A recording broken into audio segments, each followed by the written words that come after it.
You are now watching Believe. Do you believe? What's up, everybody? Welcome into, I don't even know what episode I was going to try and get. I think nine. I think nine, you're right. Maybe. 9 was in my head because I'm pretty sure the other day I figured out we had 2 until we hit double digits. And then before we know it, we'll be in like 4 digits. So we probably just don't even need to mention, they're all there. How's that? Yeah. Just go find them and listen and subscribe on the Believe Network. I also saw now they Believe's on TuneIn Radio. So yep. if you're listening to the 2 channels, they got football and just Believe Sports, you probably catch the shows on there. And I mean, even if you've heard it, listen again. That's how good this show is. But we start off today. We knew it was coming.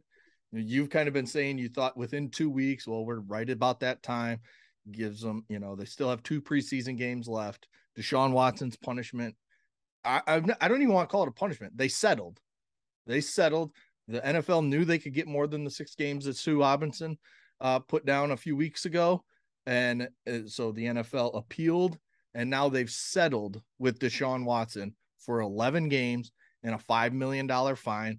So it turns out that he will lose about $5.6 million in all. So I'm going to read through a few things before we, get going. This is Roger Goodell on the suspension today. I'm pulling it up right here. He says Deshaun Watson has committed to doing the hard work on himself that is necessary for his return to the NFL. This settlement requires compliance with a professional evaluation and treatment plan, a significant fine, and a more substantial suspension. And then he goes on to thank the judge and stuff. So 11 games, $5 million. And then this guy goes out and basically says sorry again, like he did before the preseason game, which if you watched that, if you saw the replay of it, whatever, it sounded scripted. He sounded like, here I am. I'm going to say sorry to you guys. And whatever. I just feel like I kind of have to do this. Well, Deshaun Watson talked today, and he said, I've been able to stand on my innocence and always said I never assaulted or disrespected anyone. But at the same point, I have to continue to push forward with my life and my career. So then they asked, well, why are you apologizing? For everybody that was affected by this situation, there were a lot of people that were triggered. I mean, I'm more pissed off than when they give them the damn 6-game suspension. This is a joke. Well, let me just put this in my perspective, Segs, and we weren't there, but I think there's enough to know. I mean, when they say, well, listen, like I said, I don't know anything, the criminal stuff and all that was thrown out. We don't need to rehash everything that went on, right? Right. This Deshaun Watson, his explanation and apology is complete horseshit. Okay. Let's just call it like we see it. Whether you like him or don't like him or believe that he was guilty or innocent or somewhere in between, it is so arrogant and nonchalant and forced. It's ludicrous. It just is. Now, like I said, I don't. And the guy they hired to mediate and to do the new appeal, obviously, Peter Harvey. Peter Harvey never even really came. I mean, he may have came into play early, but he didn't make this decision. This is the NFL. And make no mistake, it's not by accident that his first game back will be against the Houston Texans. In Houston, where he reportedly did a lot of this stuff. Right. I mean, what a random, how about 11 games? Yeah. Okay. 11 games and $5 million. Okay, I understand. Listen, I'm not the judge, the jury, or the executioner, but I am entitled to my opinion. Mm-hmm. And the thing I'm probably like I said, the women, where those scars lie with them, mental, emotional, physical, Segs, that's the life that hopefully that they can find their peace, whatever it is. And with Watson, yes, he does have to move forward with his life. Yes. But do you notice every single time he does, he goes, for the situation, people were triggered. What a disrespectful comment. Did he maintain that he never disrespected anyone at all in this, ever? The talk of that's a tad bit overboard, wouldn't you think? Yeah. Even with, just a tad bit overboard. It's almost condescending. I've told 100%. you and I've talked about the arrogance through this whole thing about him. Great player. I'm not saying they should the criminal. I don't know, and it's not to say that. And Segs, we a lot of times I know I have my moral compass on how I feel about it, or so do you, and everybody else does. But I wasn't there, so I don't know the extent of it. But something wasn't right. I can sure as hell tell you that, because I can guarantee you 24, 25, 26 women didn't collaborate and say, you know what, let's just do this. It wasn't one of those things where they got together during the off season, last January of 2021 or whatever it was, and said, you know what, why don't we do this? I don't believe that. I don't know where in between the 0 to 24 where it happened or what, right? Or 26 or 30 or 60. I don't know where it all happened or what happened there, but I could tell you this: it wasn't. It's odd, and that's to say the least. I don't even know how else to put it. I mean, it's gross. It's didn't Judge Robinson call it the most egregious act that the NFL has ever heard? Egregious and predatory that they've had. Used both of those phrases. So I went there. I'm just going by the person who was hired and who is the judge of this thing. My whole thing, and I'm with you, that there's such a sense of arrogance in this. Not that he's maintaining his innocence, but the way he answers questions towards it almost feels like that he feels like he's still getting dogged out with 11 games and $5 million. They've already said it. Diana Rossini talked to somebody in his camp. She said on ESPN, I was just watching a little bit ago after the punishment came down, that they're still pissed about the 6. And now they're very angry about the 11 and 5, the $5 million. So they're already putting out the narrative that they're angry about this. And he's just accepting this so he can move on with his life. This guy really feels like he did nothing wrong. And it's just gross the way that the NFL, if you're the NFL, how gross do you do this? Is a good word. Yeah. It just all feels gross. I'll tell you how they do it. Their money matters more to them than probably just about anything. Yeah. But if not everything. Here's my question though. Why, if you're Roger Goodell in the NFL, for months, we keep seeing leaks about a full season. They want a full season and a $10 million fine. Why do you keep leaking that? Up to just a few days ago, we were hearing it. Why are you leaking that and then coming so much down? You look stupid. The NFL had a chance to look great here, and they come off looking worse than they did before. But why settle then? Exactly. Why settle? Why? You had all the power. Yeah, well, I don't understand why settle. If you want to do it, and okay, Deshaun's agreed. I mean, the answers make me sick to my stomach. I mean, they're just nasty. I mean, when I say nasty, just like you said, it's gross, right? Yeah. It's frustrating. But I mean, if you wanted to go the full, then let it play out. Segs, it goes back to this. They wanted him ready for the Texans game. They want him to play. He's a star athlete in the NFL who's a great football player. Your thoughts on what he is as a human being is up to whoever it is that they can judge their own and what happened behind closed doors that none of us were there. But I can tell you this, that you can't tell me that you're sitting back saying, well, we just think he's a model citizen and he's great. The fact of the matter is you want your stars to play. You settled because you didn't want it to. The truth is, deep down in places they don't want to talk about, the NFL obviously didn't want it to be a full season, or they would not have settled. They wanted him back for the Texans game. That's about one of that game with the Browns versus the Texans probably wouldn't be in that. They're going to do everything they can to position it. They're going to build it up, and he's going to play. And they wanted it back for that, and it's money. And the NFL doesn't ever, when it comes to money, they ain't hedging their. They're not giving in to anything. They had a chance. Whether we believe what it should have been, 10 games, 15 games, 2 years, 1 year, whatever you believe it could be, that's up to you.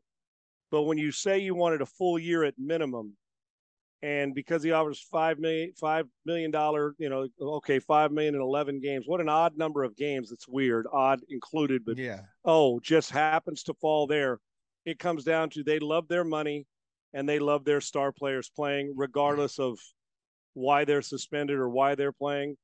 And the NFL makes no sense, but they continue to botch and screw up in a lot of people's minds their discipline issue.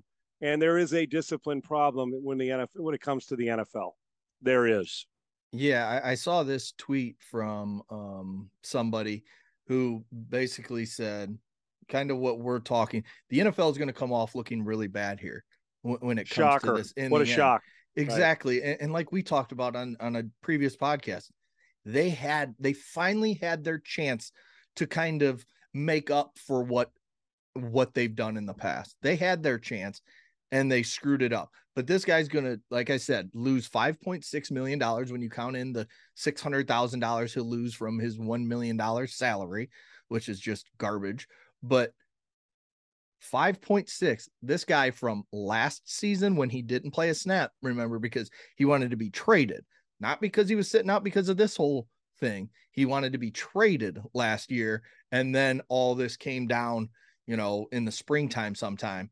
And he basically was untradeable at that point because nobody knew what was going to happen with legal issues. But last year and this year, because remember, he gets all of his signing bonus, all the money up front that he gets, none of that is taken away. All suspensions do is hit your base salary, which his is like 1.012, I think is the exact number. He will make $55.9 million from last year and this year. And he was fined 5.6. Well, that's what he'll lose. He was fined $5 million. And then the Browns and the NFL will each give $1 million. And it'll all, the $7 million will be spread out amongst charities. It's $225 million, $224 million basically is what he's still going to get because it's all guaranteed. Yep. He's not financially suffering from this. No. There's no, the suffering is he missed last year, but he wasn't suspended. So anybody that wants to say that, again, gather your senses. He wasn't last year was he's the one who didn't play and the Texans didn't play him. He could have played at any point in time. So the suspension this year, $5 million, 11 games. Deshaun Watson has, I don't know Deshaun Watson, other than the PR hit, where's he lost in all this? Yeah. Over the course, where is he lost? He's playing where he wants to play, getting paid, got 11 games, and he's dictated everything that's gone on. We're going to go after it. No, let's just settle. Oh, okay. You want to settle? We'd love to have you back on the field versus the Texans. Okay, cool. Let's settle. He's been, I was talking to someone a little bit ago and they used the perfect word. He's been enabled through this whole time. Like he's been enabled. And it's just, this is why people like this exist, that go out there, they do these things and people enable them and to be able to continually do what they do, whatever he was doing with these massage therapists. And we've heard, some reports say that, yes, he said he's had sex with them. Yes, there's been some other things that have happened, but nothing to the criminal extent that they could charge him in a court of law. They could not prove it, basically, is why the grand juries never found him, liable. So it's just, and then you see Jimmy Haslam comes out a week ago, right before the interview that he did before the preseason game. And Jimmy Haslam's like, he's showing all this remorse to us. He's, we can tell how remorseful he kept using the word remorse. And then every time Deshaun Watson speaks, you hear zero remorse. There's zero remorse in there.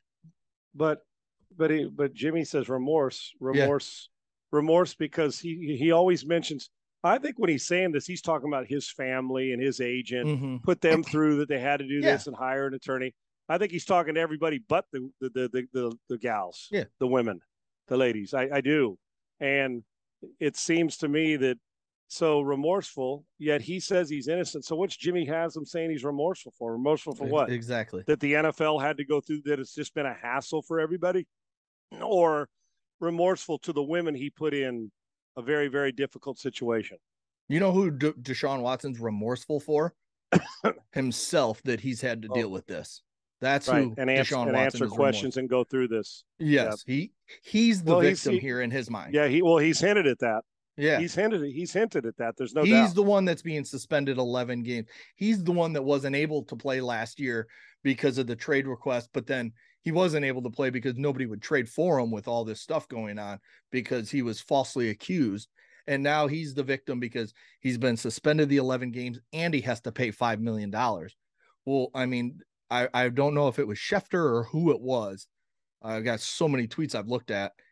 Someone said, basically, Deshaun was telling the league, keep it under a year and I'll pay $5 million so it can go to charities. Like, I'm willing to pay $5 million to play this season. That's basically the whole discussion. So he basically dictated to them what he was going to do, not what they wanted him to do. And remember, another thing we talked about on a previous podcast, there was reports saying that the NFL was willing to offer Deshaun 12 games and like $8 million was the figure that was thrown out. That's what the NFL was willing to offer him before the 6-game suspension. And he said no, and obviously it worked in his favor with Sue Robinson, and he got the 6. How do you not at least give him what you were offering before? They didn't even do that. I mean, this is insanity. I mean, Roger Goodell again. Roger Goodell makes what, $50 million, $60 million a year? Yeah, he makes a lot. And this is the shit he continues to do year in, year out. If you're a star player in the league, I'm talking about a superstar player, not a guy who's been a good player, but has all kinds of game left and you impact and you're a star player. You're going to get, well, it's proven by this, a lot of leeway. It doesn't matter what you do. No, you're going to get, you are going to, and Deshaun dictated everything when it came to his suspension. Hey, I'll give you $5 million. You can give it to charity. You give me just get me back playing this year. Oh, okay. So that's what you want to, to settle for. We're not even going to go through. No problem, man. We got you. Yeah. Can't wait to see you play against the Texans. Look, listen, I'm so over this subject has been so tired. Yeah. I'm not saying tired that you throw that these women and this whole situation have gone through is tired, but us talking about him and his remorse and what kind of guy, it's tired to me. So I'm so tired of talking about him. Yeah. I don't mind discussing the football player when he's on the field. I'm sure some are going to find him really hard to root for, and I'm sure some are going to welcome him back with open arms. I'm not telling anybody how to, whatever they got to do. And he'll probably be really good when he comes back, I would imagine. Yeah. But just the whole thing feels dirty. I don't know. Yeah, I'm not talking about what went behind the closed doors. I'm talking about all the settlement stuff. Yeah. Since that, I'm talking about just all. It just feels. It just feels. It feels dirty to me. And I'm sorry, I don't know.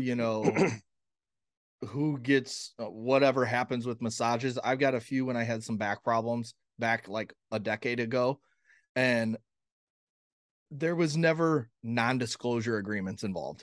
I mean, if you put a non-disclosure agreement for what happens during a massage, something's going on that you don't want everybody to know about. That's right. Now, if it goes to a criminal level, that's a different story, but you're doing something that, and here's the thing, the Texans should not skate in all this because they provided NDAs for Deshaun Watson to give to these girls.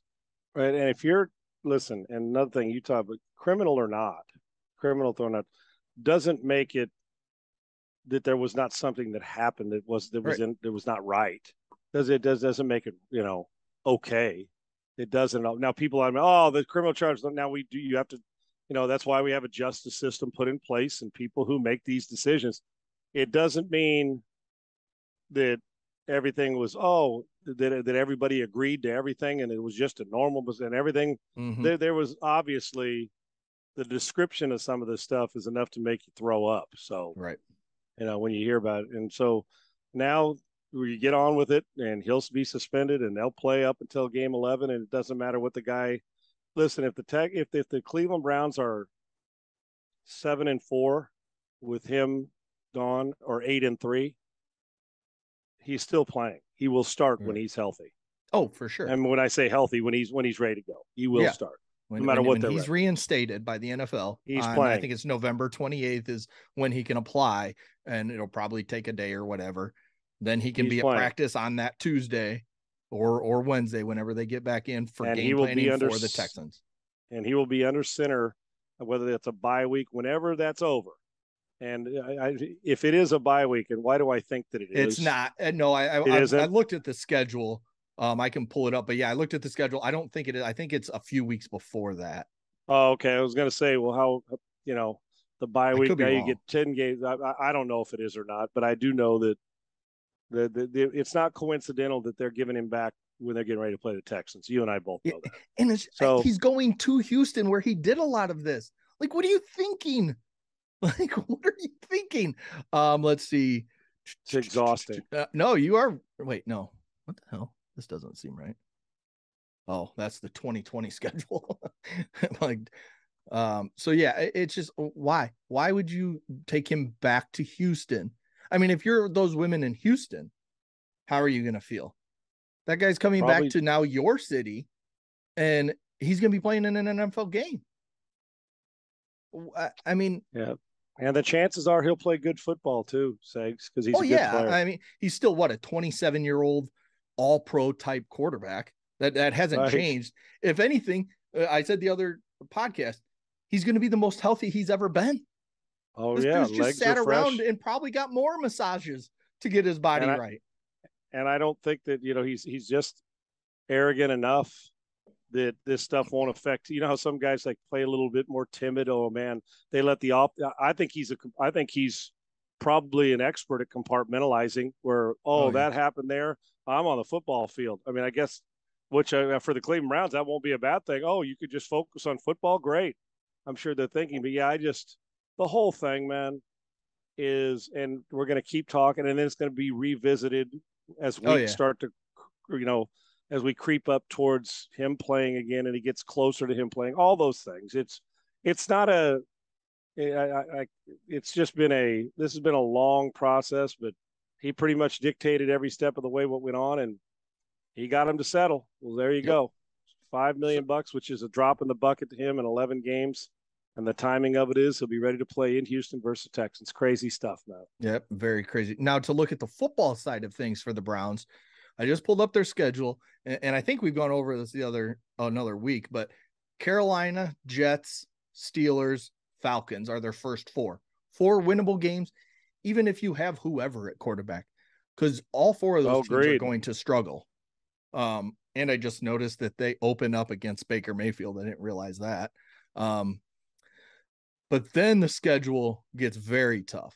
Then it goes Chargers, Patriots, Ravens, Bengals, Dolphins, Bills, Bucks.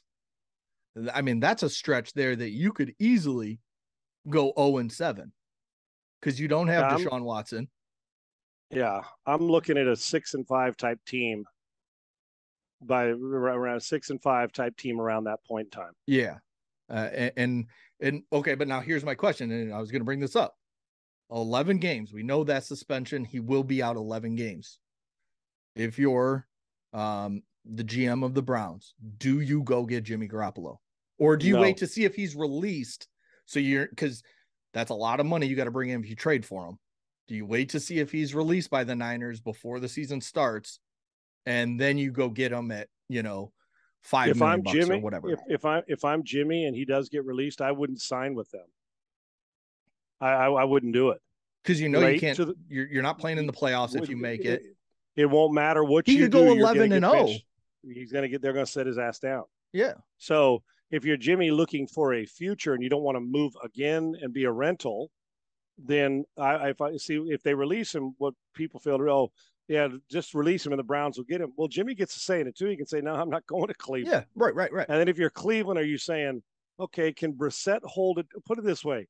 Does Jimmy make us 4 wins better? Now, listen, if you tell yourself that Garoppolo can get you to 9-2 and Brissett's going to get you to 6-5, maybe Segs, because then the run with Watson says, okay, let's go. And then Jimmy, obviously has rebuilt his status, and you could probably trade him in the offseason he gives you that bridge. If something happens to Watson, you got experience. That's where this is the other part of that thinking, right? That if you're like, okay, and if you want to secure it, trade for him, then he has no say.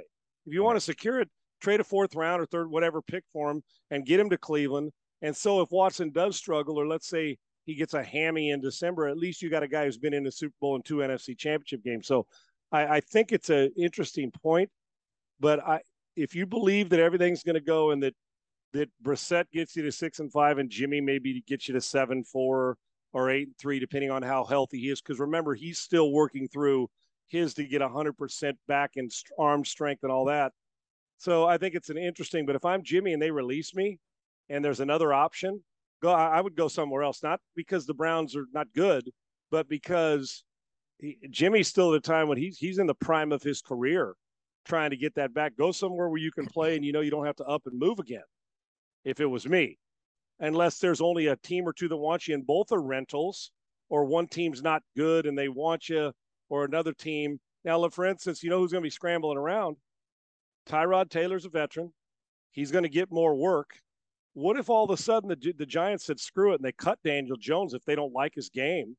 They start Tyrod Taylor until Jimmy's ready to go, and they get 2 veterans that can go, and then they can draft next year because they'll be picking in the top 7 or 8. That seems more logical to me, Segs, than does the Cleveland Browns for 11. If you're Jimmy, you're like, damn, we've already seen Dable say he's given Tyrod Taylor work, which tells me that damn Daniel Jones is still kicking around and struggling. So if that's the case, you say, listen, isn't Daniel Jones, isn't he going into his 5th year, Segs? Will it be his yes, will this be his 5th year like I Lamar? want to say so. Was he the same class or is he one after? No, I think he's one after. Yeah, I do too. I don't think he was in the Baker. No, he wasn't. Because he was the first quarterback taken, if I'm not mistaken, at 6 in his class. 6 or 7, right? So wasn't he's still he's going into his 4th year. Right. So he's under a rookie contract. Say, what's it going to cost if you cut him or trade him, right? So let's just say Daniel Jones isn't if you're Brian Dable in the organization, you're saying he's just not the guy. He turns the ball over too much, fumbles too much, and he hasn't grasped what we're trying to do. That's why we're giving Tyrod work. Now, Tyrod's the ultimate pro. This everywhere he goes, people speak highly of him. What if you said, you know what? The hell with it. We'll trade. We're going to trade for him. Or if they cut him and Jimmy's sitting there saying, well, damn, Tyrod's been really good, but he's not your long-term plan. I'm going there. If it was me, that's what I'd do. I mean, wouldn't you? And Brian Dable's good with quarterbacks. So to me, I think if you're the Browns and you want to secure it, you better trade for him. But I don't know if they think that Jimmy at the stage now is 3 or 4 games better than Brissett. So I think they may ride it out. Yeah, it'll definitely be interesting to see what happens with Jimmy Garoppolo, because another team that I think makes sense, but I was trying to pull up his money here. Okay, so it's not much. Another team that I would watch out for when it comes to Jimmy Garoppolo, and I'm not saying they're going to bench their guy, but maybe they're kind of in that same situation. Maybe they're just not feeling he's the right man for the job, and that's the New York Jets. Joe Flacco does not make a lot of money, and we know Joe Flacco is not Super Bowl Joe Flacco or the guy that everybody loved to make fun of as being elite when it came to being a quarterback. Jimmy Garoppolo is the better player. So you could cut Joe Flacco, save yourself a little bit of cap space, and bring in Jimmy G and let him compete for the job. He knows the head coach, obviously, and Robert Saleh. So, I mean, that's a situation. We haven't heard great things about Zach Wilson when it comes to what has been put out, and he's hurt. Yeah. And he's under a rookie contract. What's interesting, and he's got a world of potential, but I get tired of hearing about potential. I know he's still in the infancy of his career, but if you saw enough on staff to say, we're not sure about him, but you did see enough of Jen. Remember this, Matt LaFleur's brother is the offensive coordinator. Yeah. Right. And the one thing that Jimmy would not have to worry about, a lot of times when you change this late, people say, well, didn't have an offseason program, didn't have training camp. You got to learn the playbook. The verbiage is going to be the same. LaFleur speaks the same verbiage as Kyle Shanahan. So for Jimmy, it would only be the physical transformation because you'd already know the verbiage and what the play calls and what they mean. So that makes sense, but it all comes down to how long you think Zach Wilson's going to be out. And do you think he is going to be is he going to be your guy? Right. If you believe he's going to be your guy, and then you got to take into account this, Segs. The third part is saving face. Are you willing to admit, if you think this, that you screwed up and you shouldn't have drafted him that high, right? And you know this ego gets in the way. Some are afraid to admit it because it makes them look bad. A general manager, a staff, what were you guys evaluating? Already you know he's not a player?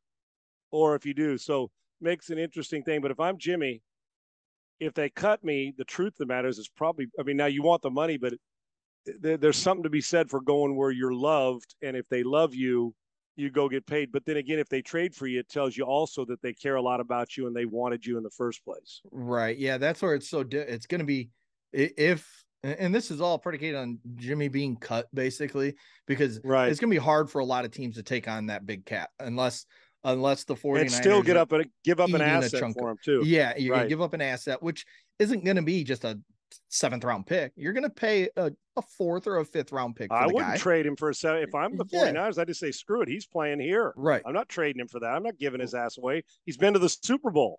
Yeah. No, so, I mean, he costs quite a bit of money unless the 49ers pay that down some, which they could by eating some of the dead money. But when you look at just all the teams around the league, there's not going to be many places that he's going to be able to go and be like, all right, I'm the guy. Maybe no Seattle, question. But we've talked about Seattle. Why do you do that? You know you're going to be bad. Be bad. Put yourself in that range to get a Bryce Young or a CJ Stroud or another quarterback you love from that class and get your rebuild going. You have a decent team around there, but you just don't have the quarterback because Drew Lock is now. If you thought, well, you know what, we want to win. Well, I know we're rebuilding. We still like to win, and if they cut Jimmy. Because if I'm the 49ers, I'm not too quick to want to trade you to the Seattle Seahawks, you know? So if they cut Jimmy, you jump in and say, listen, let's sign him to a 1-year deal. And if we win 7 games, if they think the class is deep enough where the 4th quarterback isn't much different to them than the first quarterback in next year's draft, then you say, let's roll it. Let's go see if we can get some momentum. And even if the rookie's not ready, we got a veteran who will be in the same situation as he was with Trey Lance. When we take a 1st-round pick, you know, so Jimmy will he's one of the 32 best starters in the league, Segs. You and I both know that. We both know that. The question is when and where and what are you willing to give up and what are you willing to pay? And if he gets cut, then where's he want to go and what will he play for since it'd have to be a new contract after you cut him? Right. Yeah. And that's the question. So let me ask you this question. As a quarterback, you get cut from the San Francisco 49ers. You're in Jimmy Garoppolo's shoes and you're looking out there. You got Seattle, which has a couple good wide receivers, but you know, they're probably not going to be a great, you're not making the playoffs. Right. Let's put it that way. No, you're not. That's a great division. That's going to be tough. You look at the Jets situation. Maybe you beat out Zach Wilson just because they are finally trying to win games now, but they're not a playoff team either. You mentioned the Giants. The Giants, you may actually get a shot to play though. So I think that has to be circled as a team that makes sense because if you're Jimmy G, you have to be looking for somewhere to play. You're not going to sit. Right. And then you have the Cleveland Browns where let's just say they're telling you you're going to be our starter week 1. We're going to bring you in. We're going to start you week 1 and you get 11 weeks to show what you can show other teams what you can do for next season. What do you think? What order? Yeah, that's how would you do that? If I'm Jimmy Garoppolo and I'm a free agent, is that you're saying you were cut. I go wherever I want, right? Go wherever you want. Well, one is the money's the least amount of my concern right now if I'm him, because if I go have a big year somewhere else, I'm going to get a bigger contract. And he's made a lot of money. The money now, if it's $2 million to $15 million, of course you're going to go where the money is, right? But if it's, let's say they say we'll pay you $12 million, $10 million plus incentives, right? Or 50 or 12 million plus incentives that you can earn $25 million. Okay, I get it. But if it's blatant base salary and it's guaranteed 1 year at 20 million and the other one says 10, he's going to go where 20 million. Yeah. Right. And I would imagine if they do that, they're counting on him playing too. If that makes sense. Yeah. For me, on the surface, eggs, the roster is the Browns. There's no doubt. But you're also going into muddied waters. Not only Brissett, who's been there, but 11 games, Watson dealing with that, people telling you the whole time, dude, no matter what happens, you're out. Well, so and you're going to be asked questions about Watson every week. Fans are going to be booing you just because of what's going on. Right. Or what if you're Jimmy and you say, And even if they're sitting there answering, you're 8-1, and they're like, dude, it doesn't matter. What a bad feeling that you don't get to finish what you started. To me, of the four, Segs, just on the overall picture, probably money, chance to play, can help build a resume. You're in a place that's high profile. The Giants are the best situation in mind, not roster, but the fact Daniel Jones, and Tyrod Taylor's a veteran that is a backup that can start. That's who he is. He's a really reliable guy. Because Zach Wilson, I think they're still concerned. They're in the infancy of it. I don't think you're ready to quit on him yet, right, Segs? Because the potential. So I don't think the Jets would fully move on from him. The Browns already have their superstar they're paying. The Seattle Seahawks, that's the best wide receiver core. But the question is, would you go there, and what kind of are they really that interested in you knowing that they want a first round pick? But interesting, because you go back and say, I get to play my former team twice. I kind of like that. And then there's to me, the Brown situation is a little bit more difficult because of what you're going into. So for me, the Giants to play, to put up a resume, to put numbers up, you can be a hero there if you get them 3 or 4 extra wins, right, Segs, and play good football. Right. And then it may not just be going somewhere else. They may turn around and say, screw it. We still got you for 4 years. We'll give you the $22 million that Daniel Jones was going to play if he played well 2 years. If you quit on Daniel Jones, that's the place to go if you're Jimmy Garoppolo, if you get cut, if you just want to play and show your stuff. Yeah, if you want the best roster, best receivers in Seattle, best roster is in Cleveland. And I think another thing with the Giants is, like we said, you're not going to the playoffs. That's not a team that's ready to compete for the playoff spot, but you're getting playing time. They do have some weapons in Kenny Golladay. Kadarius Toney's the young player they're trying to get going, and they've got some. Hopefully, Barkley picks his game up. Yeah. Should be healthy going into this year. So I look at that as a good thing. But also, if you're the Giants, you pick them up and you say, "Come on in, start, play all that you want, play as good as you can." Maybe if you're Jimmy, you get traded at the midseason point because the quarterback goes down on a team that's trying to contend, and now you're in a playoff race, and you get to show what you can do not only with a bad team, and they trade you for a second-round pick, right? Yeah, and you're playing in the playoffs, getting to maybe not show that team that you're the guy, but now you're still showing NFL teams that, yeah, I can still do this in the playoffs. No question, absolutely no. What happens if Tua isn't playing lights out, Segs, at the midway point?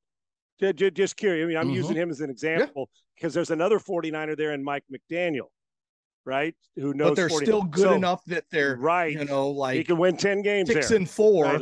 or whatever it is before the trade deadline. I can't remember what week that is. Exactly right. And they're thinking we could still get in the playoffs because the wild card's right there, or the Bills haven't been as good as we thought. That's sneaky. That's a good point by you. Good point. Man, we'll see. There's still a lot to be answered, but we do have the big answer of Deshaun Watson, 11 games, $5 million. As gross as you feel hearing me say that, that's how I feel saying it. Like, it's disgusting. You kind of want to wash your mouth out with soap, don't you? I really do. It's just whatever, but it's done.